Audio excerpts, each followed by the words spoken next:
It's the end of a busy day. You just saw 30 patients. Instead of heading home for dinner with your spouse or playing with the kids, you now begin your night job charting. Charting is critical and necessary, but it steals your focus from your patients, eats away at your time with your family, and keeps you up at night. The burden of always having another chart to complete drains every clinician. Freed is an AI medical scribe that makes charting go away. Freed listens, prepares your notes, and writes patient instructions for you. Charting is done before your patient walks out of the room. Wait, because it gets better. Freed learns your style over time, just like a human scribe would, except that it will never quit on you. Freed is loved by 10,000 plus clinicians from every specialty. It is HIPAA compliant, takes 30 seconds to learn, and costs only $99 a month. You can try Freed for free right now by going to freed.ai. My listeners can use the coupon code PGD for $50 off the first month.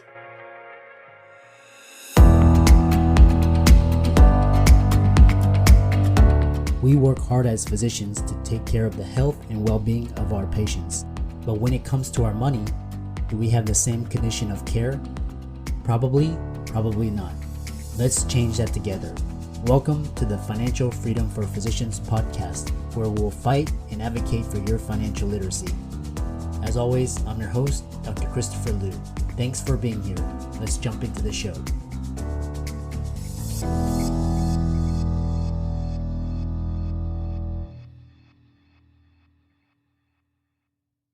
Hey guys, welcome to this week's podcast episode, and I've got a fantastic guest for you today, Anna Urnova, coming from the beautiful country of Germany, and she helps especially male career people who have been successful previously pivot, change, navigate the midlife career crisis.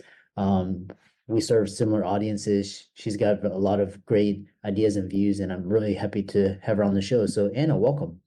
Thank you, Chris, and thanks for a great introduction. I'm really happy to be on your show and talk to your audience. Yeah, to set the stage, we always ask how you got to where you are and how you can help better serve the audience. Yeah, absolutely, sure. Well, I was myself a corporate professional for a very long time, almost 20 years. It's even scary to say that. And at some point, I hit a wall. I hit a crisis, which I now call mid-career crisis, basically. It just didn't inspire me anymore. I was looking to do something else, something I'd love, but I didn't know how to technically do it because I was in a very highly paid job at the VP level. And I didn't know how to make a pivot in a way that will not be a downshifting, right? I also had a, young family, 2 young kids. And to add a little bit of spice to my transition, I was happening in the background, against the background of 2008, 2009 crisis, where my family personally lost a lot of saving, and my husband almost lost his business. So I was like, oh my God, this is like the worst possible scenario for career transition, right? But actually, by then, I already tried and failed several times, and I had a system that I absolutely believed worked. And I decided, okay, if I'm really serious about making a transition, now is the best time. Because, if it works now, right, then I'm on to something really great. And if it doesn't, okay, I'll just blame it on the crisis and go back to work, basically to 9 to 5. But it worked. I transitioned from corporate to being a coach. And then I did it really well. In a way, got lucky. In a way, I saw that my system worked. And then I worked with a variety of corporate clients and executive clients, helping other people be successful. But at some point, came to a point of second transition where I had to scale my practice, my coaching practice, into something I would call a business, more like a coaching business. And at that point, I started to work with other professionals like coaches or strategy consultants, and everyone told me the same thing: you have to specialize, otherwise you can't scale. And we analyzed basically my clients, and turned out that the sweet spot were men, majority, like over 80-90% even of my clients were men, and they happened to be in this kind of 35, 55 years of age, age bracket, so to say.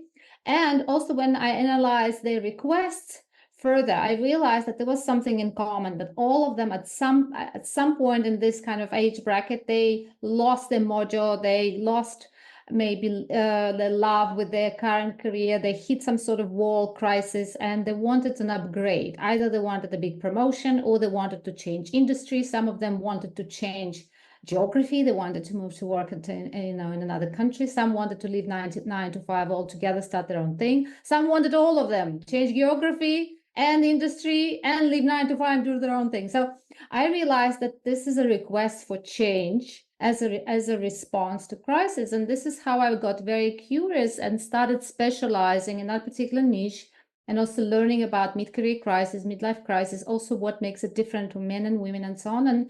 And that's how basically for the last, it's over a decade, I'm just working with the clientele of mid-career men who want a career upgrade at mid-career and want to have a spectacular second act. Interesting.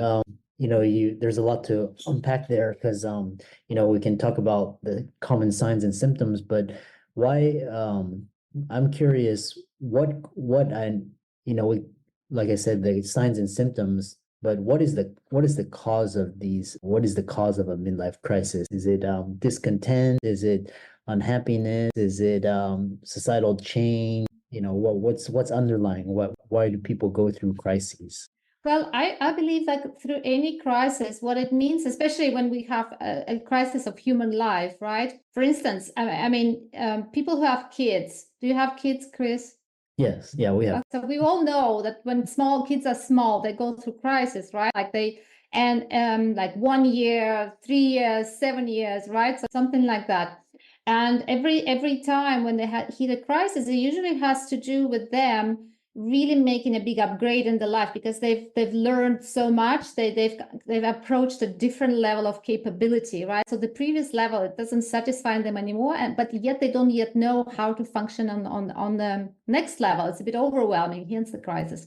And I believe that actually there are a lot of people kind of think that mid-career midlife crisis is a problem. Well, it is a problem because it's not nice when you hit it, when you lose your inspiration, when you're not looking forward to your day at work, when if things that previously excited you, suddenly they make no meaning. So it's not fun to be in that sort of state.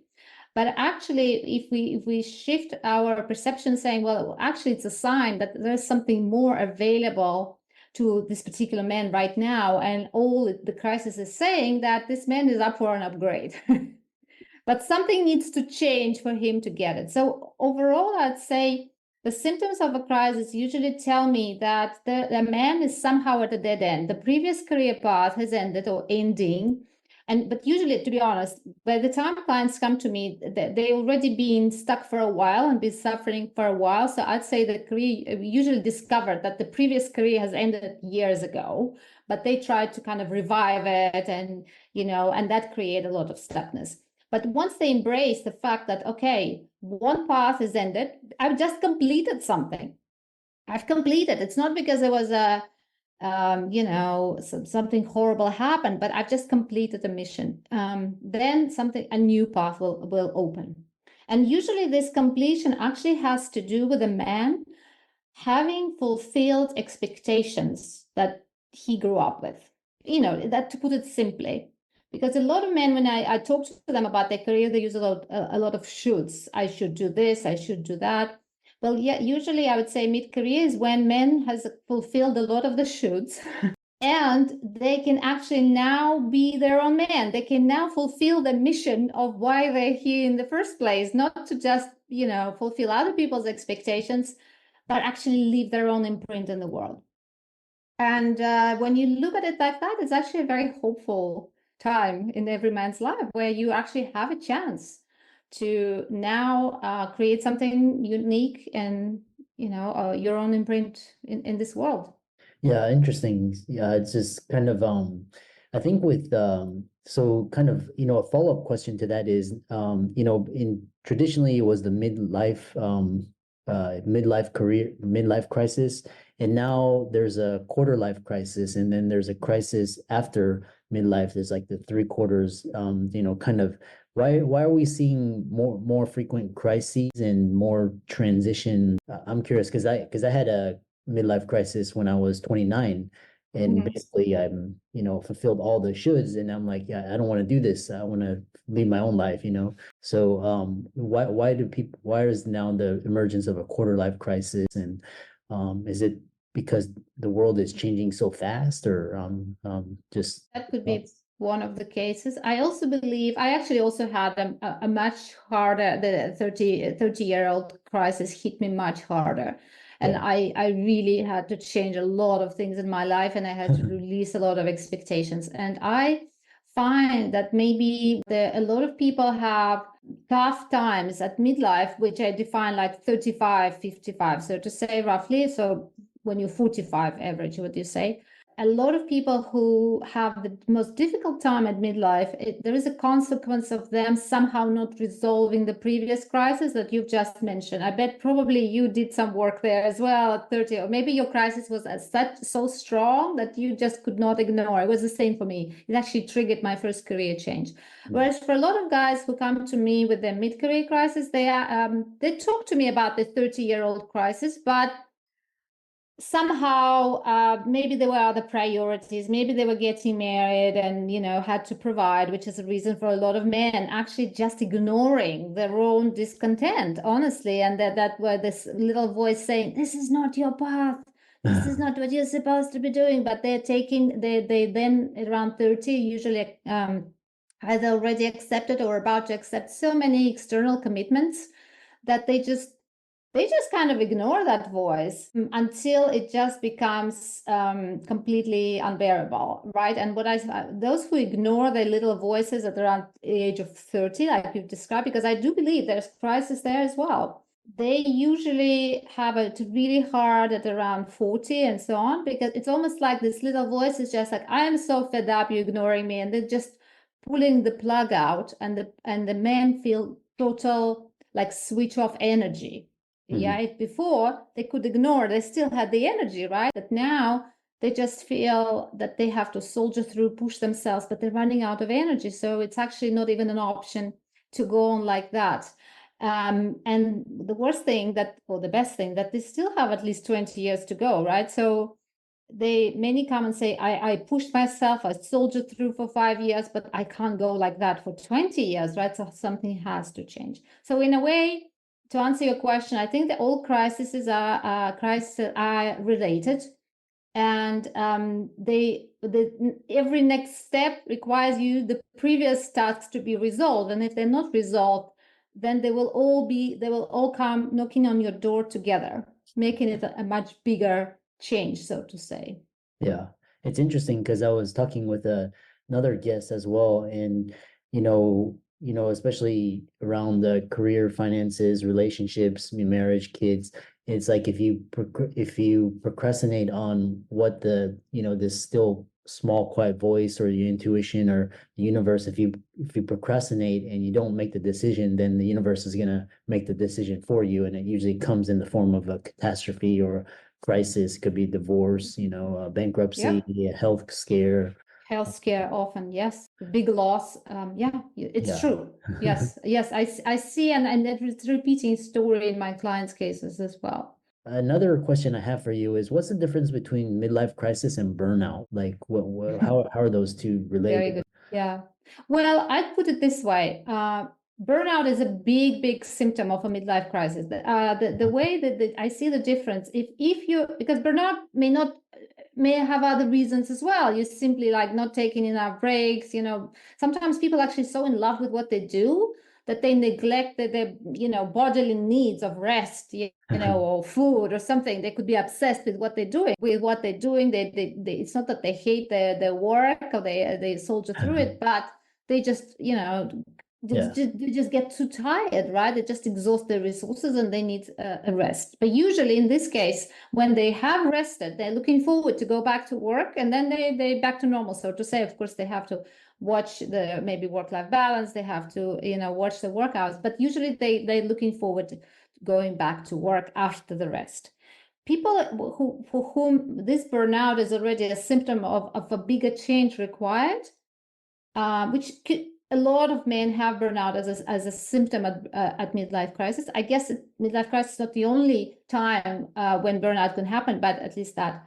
The one of the like really big signs is that men go on holidays, but the closer, and then they can spend a week, 2 weeks, a month. Some men take like a year off, they go on sabbatical. But the moment the thought of going back to work approaches, they hate it. It just gets them depressed, right? Every time they imagine that they're back doing what they were doing, it becomes unbearable, to the point, Chris, that men actually start having fantasies about escaping, just like pretending they had a boating accident and they're dead, and then like re-emerging somewhere in the faraway land. Literally, a lot of men have their fantasies of actually suicides and things like that, just because they don't know how to. Basically, it's like escape fantasies, right? But they don't know how to escape. But that's how they hate going back to work. And now when that happens, after you've taken your rest and you've slept, through your tiredness, and you've had, some fun doing something else, and that actually creates even bigger hate for your work going back, bigger dread, I would say, going back to work, then it's a sign that you're in the wrong job, in the wrong career, that it's actually sucking your life out of you, right? And that is how I would see the difference between a burnout and a career burnout that actually is a more sign of a crisis, and that you really need to find something else to do. Forget the burdens of tenants and toilets. Equity Multiple simplifies your investment journey, letting you invest passively embedded, professionally managed commercial real estate. Only 5% of reviewed investments reach Equity Multiple's platform, with our asset management working on each from funding through exit to maximize your returns. Whether you're on the couch, in your exec chair, or the backseat of a rideshare, Equity Multiple brings cash flowing real estate investments straight to your fingertips. All investments involve risk. Visit equitymultiple.com to learn more.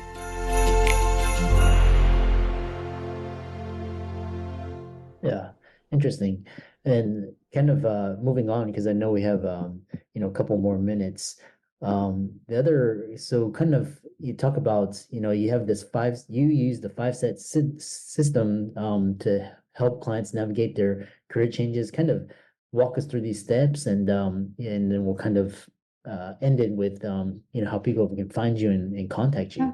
Sure. Okay, these 5 steps is actually exactly like when I mentioned to you that I've developed my own system how to shift careers, and then I decided when I was like about to shift my own career, 2008, whether I should do it or not. And then I thought, okay, this is the system. I'm going to try it. If it works, it works. So since then, it's been working for me and for my clients. So the step number 1 is that it's actually finding your why you would be working in the first place. Because a lot of people say they work for money, which is not true.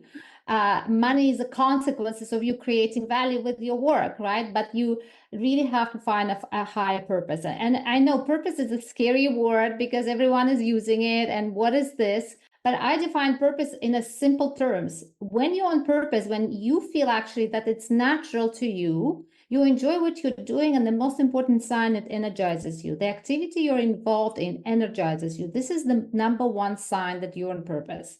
And even if they stop paying you and you had you won the lottery, never had to work again, and that activity would present itself, you would still enjoy doing it. So that's something purposeful that actually energizes you. And believe it or not, a lot of men I work with and are very accomplished, and they have a great career. They have no idea what the purpose is. They have no idea why they're here in the first place. And I actually take them through the process of a methodology to find why are they here, basically, what are their gifts, and how they're supposed to share them with the world. So that's a step number 1. Because that plugs you into the, let's say, energy that prevents burnout and actually makes your life fun while you're making money, right?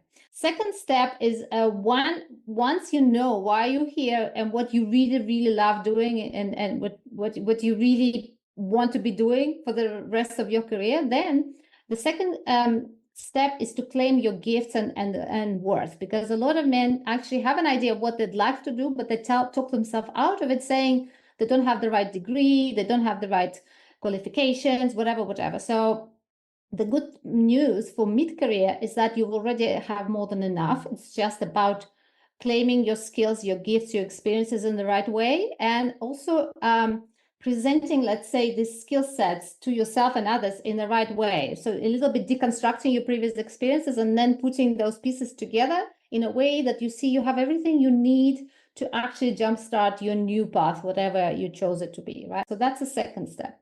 And then third step is also very important because well, I call it identity shift, because a lot of people have this belief, false belief, for instance, oh, in order to be a writer, I have to write a bestseller. Then I'm a writer, right? If I haven't written a bestseller, I'm not a writer. But the problem is you will never write anything unless you actually become a writer. You see, that's a paradox. You cannot actually write anything worthy without getting into the identity of being a writer, because then who is doing the writing, right? So and that's a kind of trick about that you need to actually shift your identity and put on the values, the mindset, and the let's say the worldview of the identity that you want to become before you actually fully become it, so to say, before, let's say, your accomplishments will prove to, let's say, to you that you're a writer, right? So first you need to become a writer, then write a bestseller. That's this sort of the sequence here.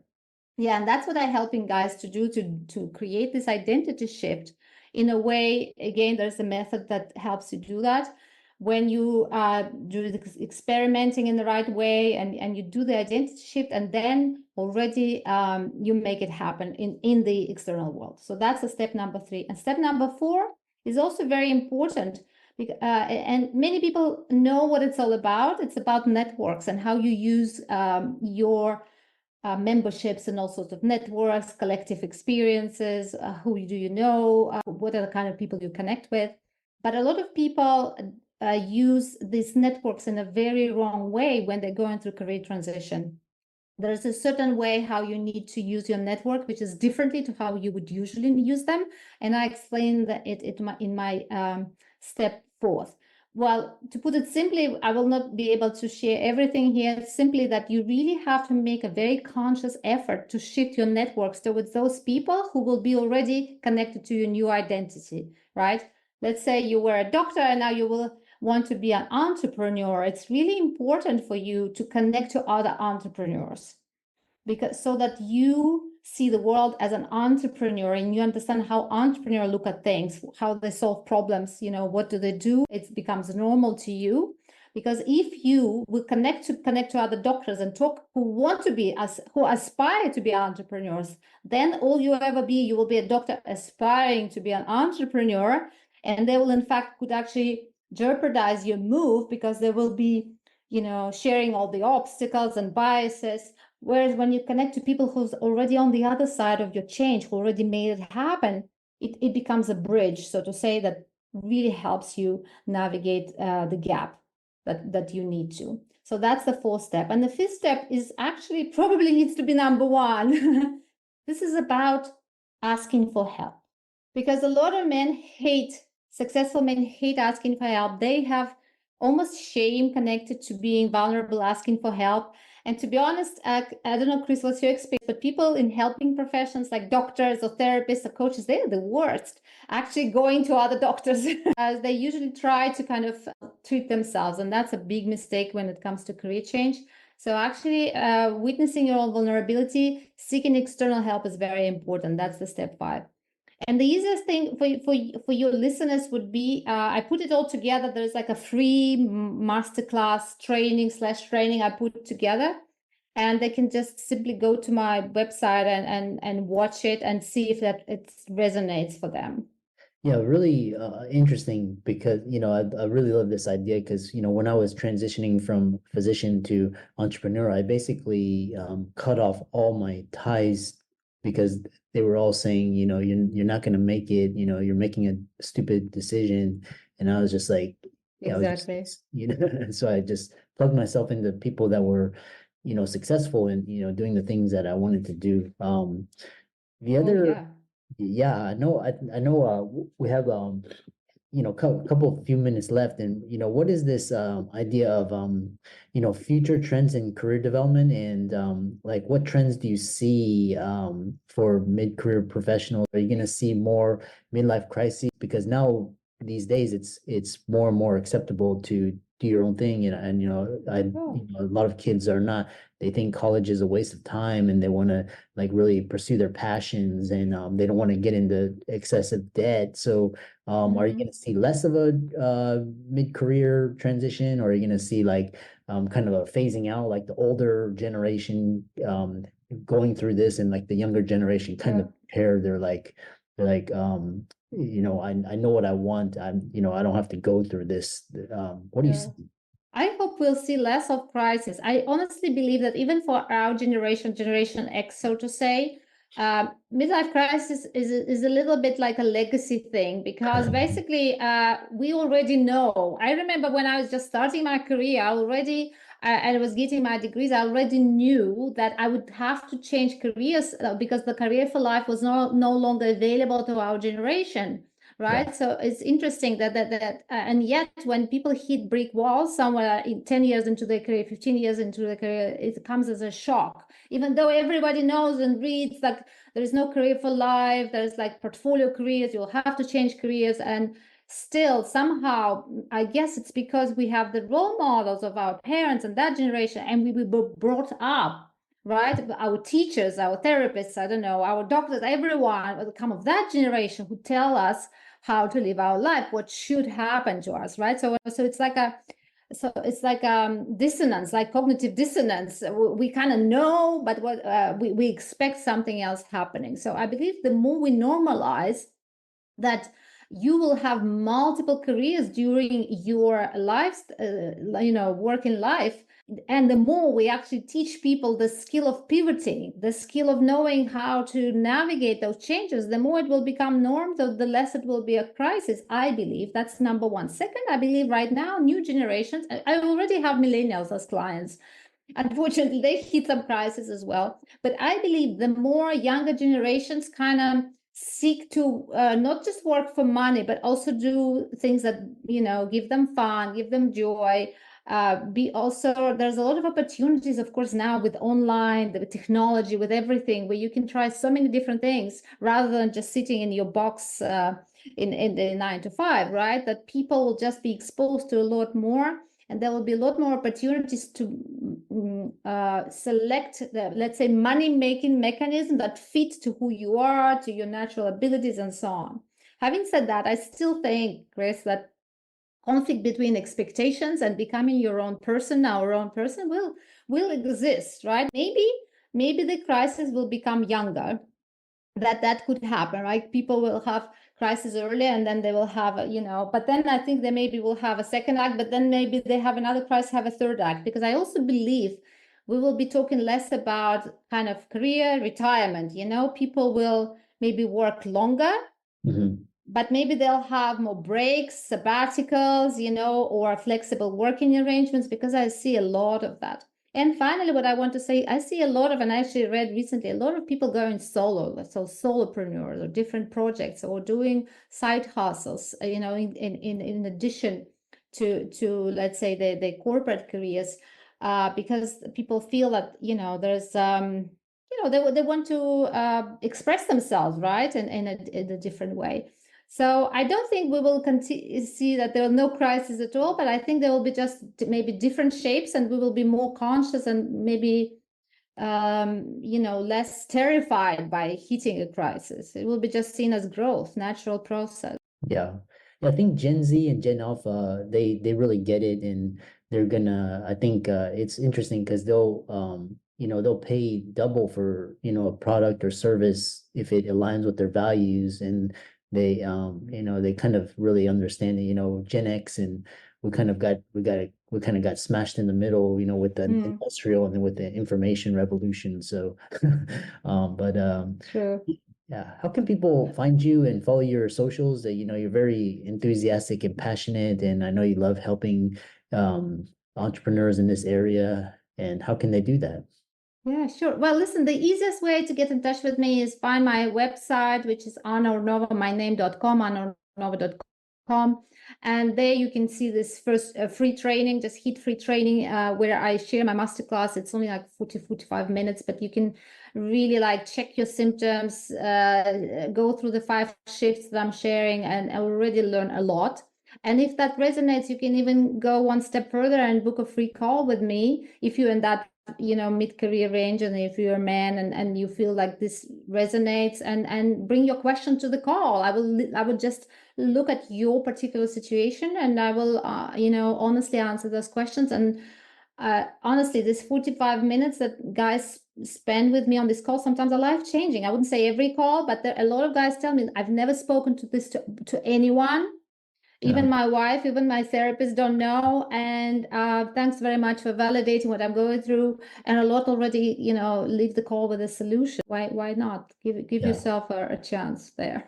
Yeah. One final follow-up is just out of my curiosity. Are you seeing a lot of your clients more from the West or Europe? Because I know there's cultural differences, and are you seeing it more, your clients are more European, or I'm just for my own clients? I have European clients. I have a lot of clients, for instance, from Middle East, where a lot of expatriates work in Middle East, and of course the careers are very important because the families usually travel with them, and they're dependent on the income.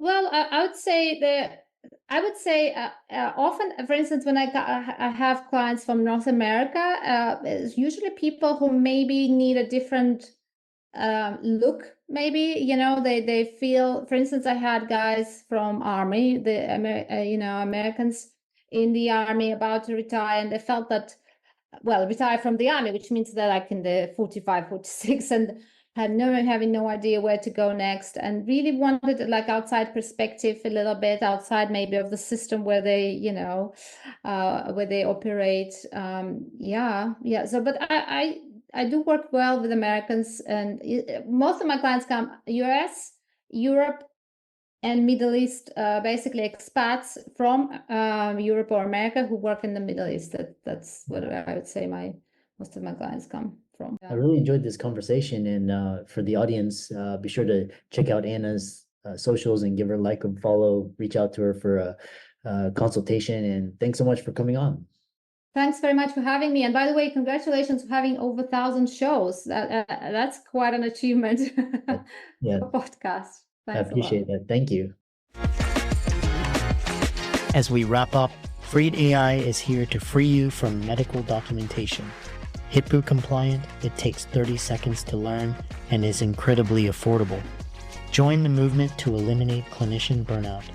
Visit freed.ai and improve your lifestyle. You can try Freed for free right now by going to freed.ai. My listeners can use the coupon code PGD for $50 off the first month. I'm excited that you made it for another episode. You are truly the best. If you've been following the show for a while, you know that my passion is to bring you the education you need to find your path to financial freedom. Please come back week after week for new content, new resources, and great guests. Until then, if you haven't already, please be sure to check out the website, www.drchrislewmdphd.com for more support. I'll see you next week.